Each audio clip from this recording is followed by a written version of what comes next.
Something strange just happened in the silver market. For a brief moment, silver didn't just rise, it exploded. Prices surged all the way to $84 an ounce, a level almost nobody expected this year. And then, just as quickly, the rally died. Silver dumped hard. Most people saw the price spike. Most people saw the crash. But almost nobody understands why it happened, or what it means for the months ahead.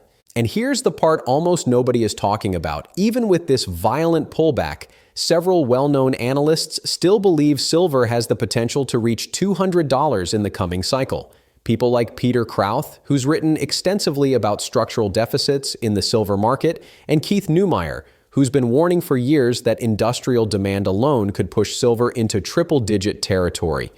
Even mainstream commodity strategists have started acknowledging that if supply continues tightening while investment demand accelerates, a move toward 200 isn't fantasy, it's math.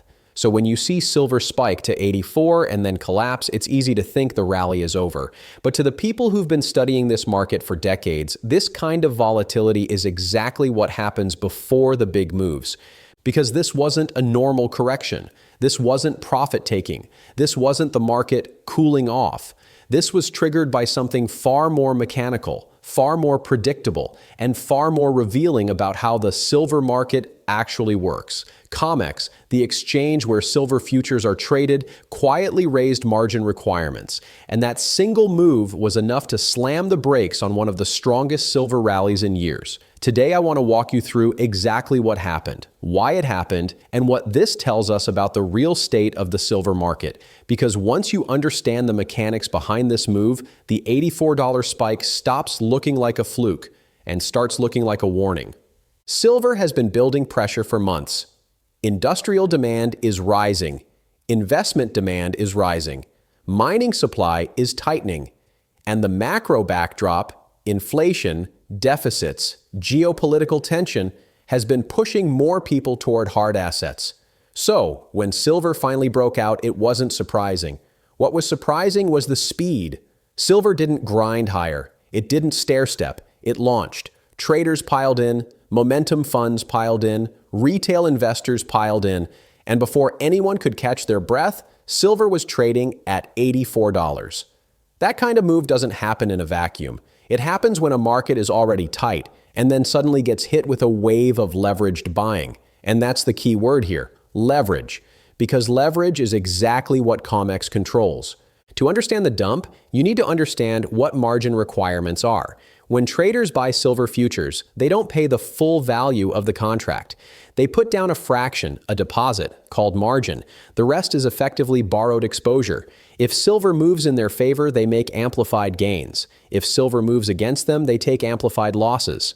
COMEX sets the minimum margin required to hold those positions. And when COMEX raises that requirement, traders suddenly need more money to keep their contracts open. If they don't have the cash, they're forced to sell. Not because they want to, not because they think silver is overvalued, but because the exchange demands it. This is what's known as a forced liquidation event, and that's exactly what happened after silver hit $84. Now, the obvious question is, why would COMEX raise margin requirements right when silver was breaking out? The answer is simple: risk management. When a commodity moves too fast, too far, too quickly, the exchange becomes nervous. Volatility increases the risk that traders can't cover their losses. And if too many traders blow up at once, the exchange itself becomes exposed. So COMEX does what it always does during extreme volatility. It raises the cost of holding leveraged positions. This isn't a conspiracy.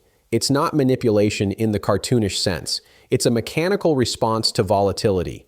But here's the part most people miss. Even if COMEX isn't trying to kill a rally, raising margin requirements almost always does kill the rally, at least temporarily. Because leveraged traders are the ones driving the fastest part of the move. And when you force leveraged traders to reduce exposure, the price falls. Hard. And that's exactly what we saw. The moment COMEX raised margins, the weakest hands were flushed out. Traders who were riding the momentum suddenly needed thousands of dollars in additional capital just to keep their positions open. Some paid it, most didn't. And the selling began. First it was orderly, then it accelerated, then it cascaded. But here's the important part. This wasn't a collapse in fundamentals. This wasn't a collapse in demand. This wasn't a collapse in the long-term thesis. This was a liquidity event, not a value event. And liquidity events always look violent, but they don't change the underlying story. The spike to $84 wasn't random. The dump wasn't random. Both were signals. And if you read them correctly, they tell you something important about where silver is heading. First, the fact that silver could even reach $84, even briefly, tells you the market is tight. You don't get that kind of move unless there's real pressure underneath. Second, the fact that COMEX had to step in tells you the exchange was worried about volatility getting out of control. Exchanges don't raise margins during weak markets. They raise margins during strong ones. Third, the speed of the dump tells you how much leverage was in the system. And when leverage gets flushed out, it resets the market for the next move. This wasn't the end of the rally. It was the clearing of the runway. Zoom out for a moment.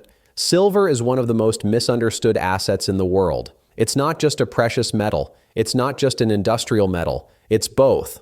And that dual identity creates volatility. But it also creates opportunity.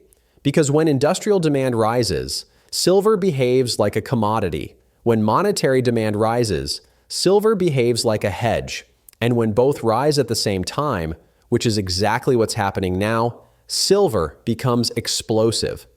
The spike to 84 wasn't a bubble. It was a preview of what happens when a tight market meets a wave of demand. A preview of what happens when investors start looking for alternatives to overvalued equities and weakening currencies. A preview of what happens when supply can't keep up. And a preview of what happens when leverage amplifies the move. COMEX can slow that down. It can cool it off, it can force a reset, but it can't change the fundamentals. So where does silver go from here? Nobody can predict the exact price, but we can read the signals. The spike tells us demand is real. The dump tells us leverage was high. The margin hike tells us volatility scared the exchange. And the rebound, which always follows these events, tells us the market is still alive.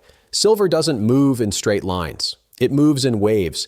And the $84 spike was the first wave of something bigger. Because the forces driving silver higher, industrial demand, supply constraints, monetary hedging, macro instability, haven't gone away. If anything, they're accelerating. The margin hike didn't kill the rally, it just delayed it. And when the next wave comes, it won't start from zero. It'll start from a higher base, with less leverage, fewer weak hands, and a market that's already shown how high it can go when pressure builds. Silver hitting 84 wasn't an accident. The dump wasn't a failure. And the margin hike wasn't manipulation. This was the market revealing its structure, a tight market, a leveraged market, a volatile market, and a market that's preparing for something bigger. If you understand that, the $84 spike stops looking like a peak and starts looking like the beginning of a much larger story.